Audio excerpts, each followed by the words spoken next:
అందరికీ నమస్కారం. ఈరోజు మనం ఒక చాలా ఆసక్తికరమైన విషయం గురించి మాట్లాడుకుందాం.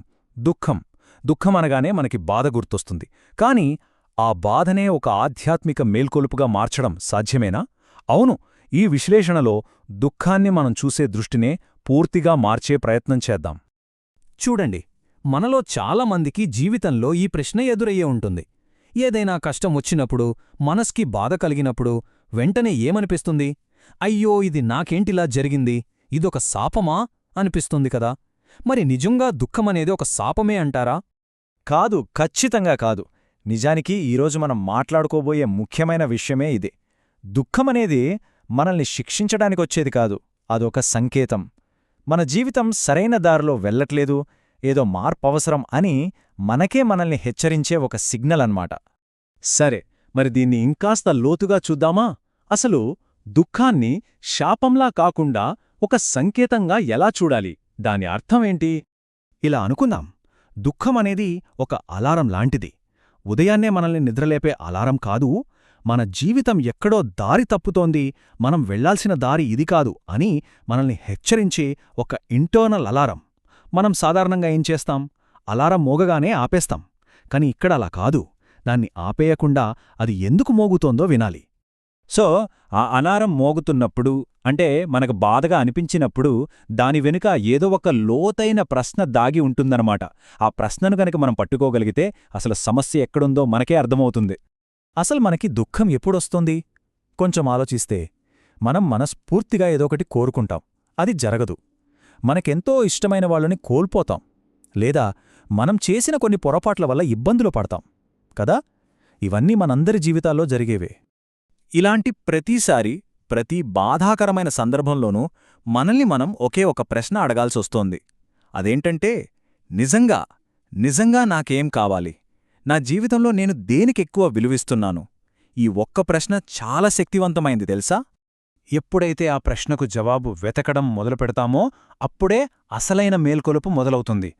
మనల్ని కుంగుదీస్తుందనుకున్న దుఃఖమే మనల్ని ఒక పెద్ద మార్పు వైపు నడిపించే ఒక శక్తిలా పనిచేస్తుంది.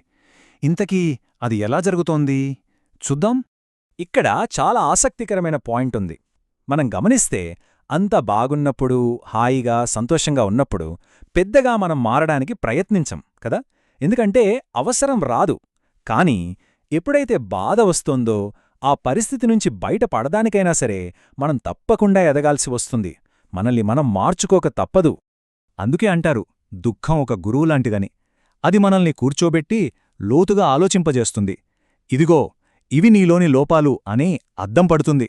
అదే టైంలో పర్లేదు, నీలో ఈ బలాలు కూడా ఉన్నాయని గుర్తుచేస్తుంది. అన్నిటికన్నా ముఖ్యంగా ఆ కష్టకాలంలో ఎవరు మనవాళ్ళో, ఎవరూ కాదో తేల్చి చెప్తుంది. ఒక చిన్న ఉదాహరణ చూద్దాం. అనుకుందాం, ఒక వ్యక్తి తన ఉద్యోగాన్ని కోల్పోయాడు. చాలా బాధపడ్డాడు, సహజమే. కాని ఆ బాధతోనే ఆగిపోలేదు. ఆ బాధే అతన్ని కొత్త స్కిల్స్ నేర్చుకునేలా చేసింది. చివరికి ఏమైందో తెలుసా? అతను తనకు అంతకు ముందు ఉద్యోగం కన్నా ఎక్కువ ఇష్టమైన రంగంలో ఇంకా పెద్ద సక్సెస్ సాధించాడు. ఇప్పుడు చెప్పండి, ఒకవేళ అతనికి ఆ రోజు ఆ ఉద్యోగం పోలేదనుకుందాం, ఆ దుఃఖం కలగలేదనుకుందాం, మరి అద్భుతమైన మార్పు అతని జీవితంలో వచ్చేదా?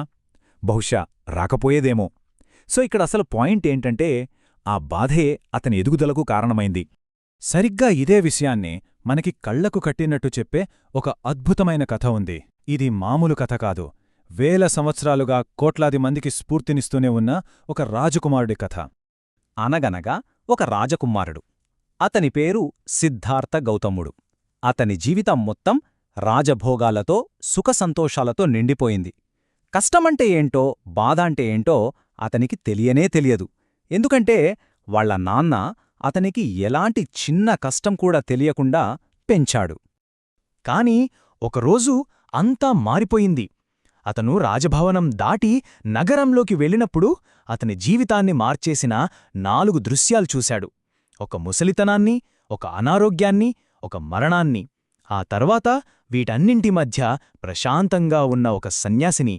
మొదటి 3 దృశ్యాలు అతన్ని కుదిపేశాయి. అప్పటిదాకా సుఖం తప్ప ఇంకేమీ తెలియని ఆ సిద్ధార్థుడి మనసులో ఒక పెద్ద తుఫాను మొదలైంది. ఏంటిది? జీవితమంటే కేవలం సంతోషమే కాదా? ఈ దుఃఖం, ఈ ముసలితనం, ఈ చావు ఇవన్నీ తప్పవా? అందరికీ వస్తాయా? అనే ప్రశ్నలు అతని తొలిచేయడం మొదలుపెట్టాయి. ఆ క్షణమే అతని అసలైన ప్రయాణం మొదలైంది.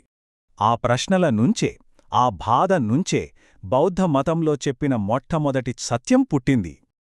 అవును, ఆ దృశ్యాలు కలిగించిన ఆ తీవ్రమైన బాధే అతనికి మేల్కొలుపు అయ్యింది. ఒక స్పార్క్లాగా. అంతే, ఆ క్షణమే రాజ్యాన్ని, భార్యాబిడ్డల్ని, అన్ని సుఖాల్ని వదిలేసి అసలు జీవిత సత్యం ఏంటో తెలుసుకోవడానికి బయల్దేరాడు. ఎన్నో ఏళ్ల అన్వేషణ, తపస్సు తర్వాత జ్ఞానోదయం పొంది బుద్ధుడిగా మారిన ఆ సిద్ధార్థుడు చెప్పిన మొదటి మహత్తర సత్యమేంటంటే, జీవితం దుఃఖమయం. ఇది వినగానే కొంచెం నిరాశగా అనిపించొచ్చు. కాని దాని అసలర్థం జీవితంలో దుఃఖమనేది ఒక భాగం, దాన్ని మనం కాదనలేం అని. కాని ఇక్కడే ఉంది అసలు విషయం. ఆయన అక్కడితో ఆగిపోలేదు.